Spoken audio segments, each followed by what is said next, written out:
Grade 6, Subject Science, Chapter 15, Air Around Us, Module 2. Objectives of this session. At the end of the session, you will be able to acquire knowledge about composition of air, how oxygen become available to animals and plants living in water and soil. Let us move. In our last class, we studied that air contains some gases like nitrogen, oxygen, carbon dioxide, and also water vapor and dust particles. From where these dust particles comes from? Let us check.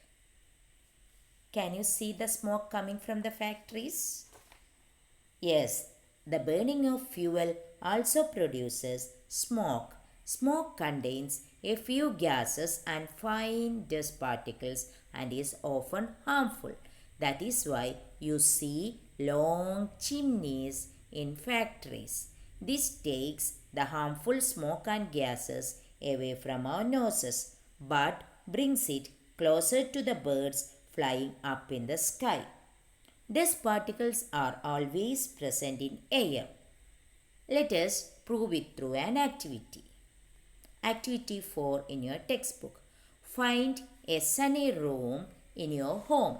Close all the doors and windows with curtains pulled down to make the room dark. Now open the door or a window facing the sun just a little in such a way that it allows sunlight to enter the room only through a slit. Look carefully at the incoming beam of sunlight. Do you see some tiny shiny particles moving in the beam of sunlight? What are these particles? Yes, they are the dust particles.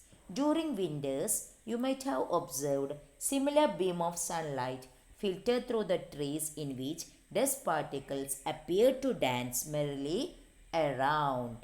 This shows that air also contains dust particles. The presence of dust particles in air varies from time to time and from place to place. Then what happens when we inhale this air? It contains a lot of dust, right? We inhale air when we breathe through nostrils. Fine hair and mucus are present inside the nose to prevent dust particles from getting into the respiratory system. Okay, and so we may conclude the composition of air. As we told earlier, air contains the major part of the air is nitrogen, that is 78%, oxygen 21%, and the rest 1% is carbon dioxide, water vapor, and other gases.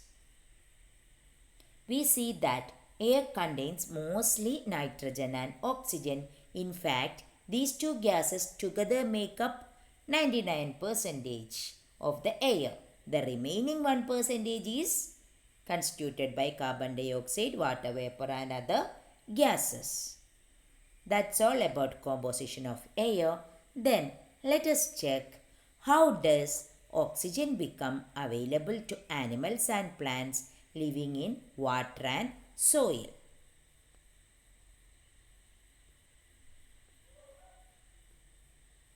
Water has air in it.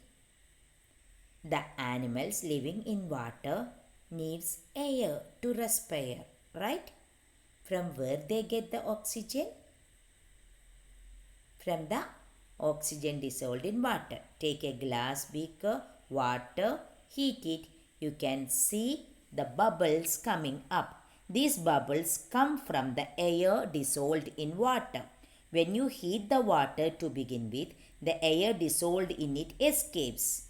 As you continue heating, the water itself turns into water vapor and finally begins to boil. Okay, please watch the picture. Yes, so the air bubbles escaping is from the air dissolved in water, and this Oxygen is used by the animals in the living in the water.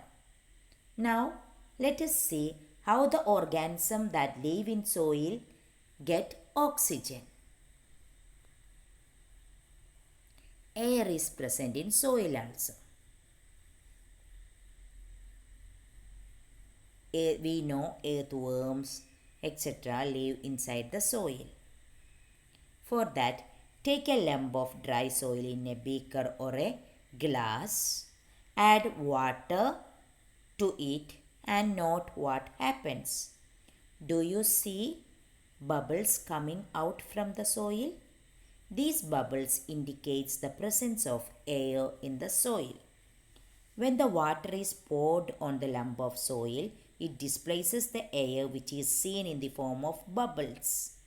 The organisms that live inside the soil and the plant roots respire this air. A lot of burrows and holes are formed in deep soil by the animals living in the soil. These burrows also make spaces available for air to move in and out of the soil. However, when it rains heavily, water fills up all the spaces occupied by the air in the soil.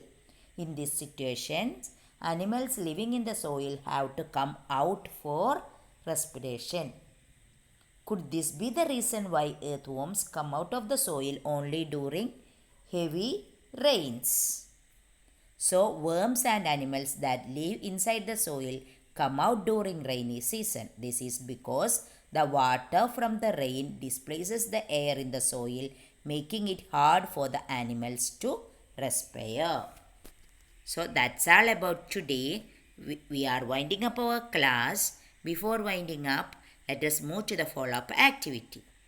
Take a lump of cotton wool, dip it in water, observe what happens. Try to find out the explanation for it also. Do it and tell me what happens in the next day. Thank you. Have a nice day.